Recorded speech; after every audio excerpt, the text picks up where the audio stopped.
Hello বন্ধুরা, কেমন আছো সবাই? পিবিস রান্নাঘরে সবাইকে স্বাগত জানাই। আজ আমরা পাকা তেঁতুল দিয়ে রুই মাছের ডিমের বড়ার টক রান্না করব।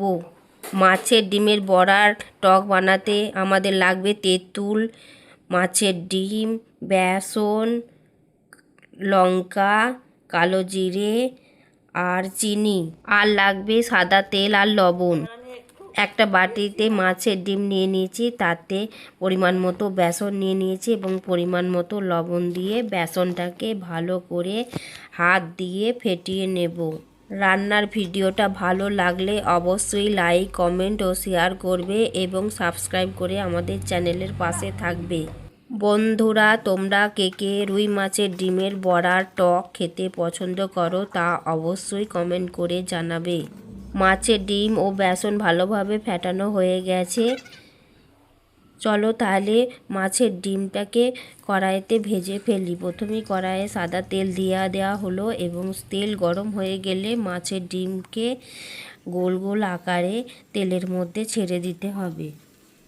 মাছের ডিমের এক পিঠটা একটু লাল লাল হয়ে গেলে খুন্তি দিয়ে মাছের ডিমের বড়াগুলোকে উল্টে দিতে হবে। খুব আস্তে আস্তে ডিমের বড়াগুলোকে উল্টাতে হবে যাতে ভেঙে না যায়।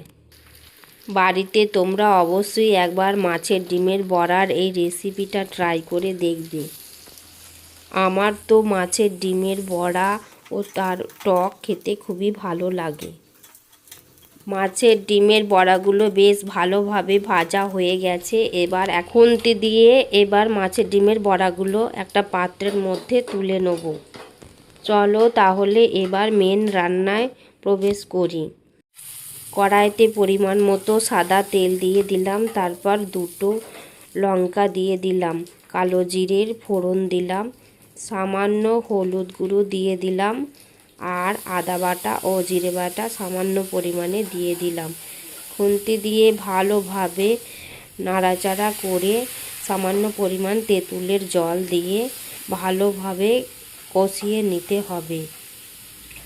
মশলা কষিয়ে নেওয়ার পর এবার এক বাটি মতো তেঁতুলের জল দিয়ে দিলাম কড়াইতে।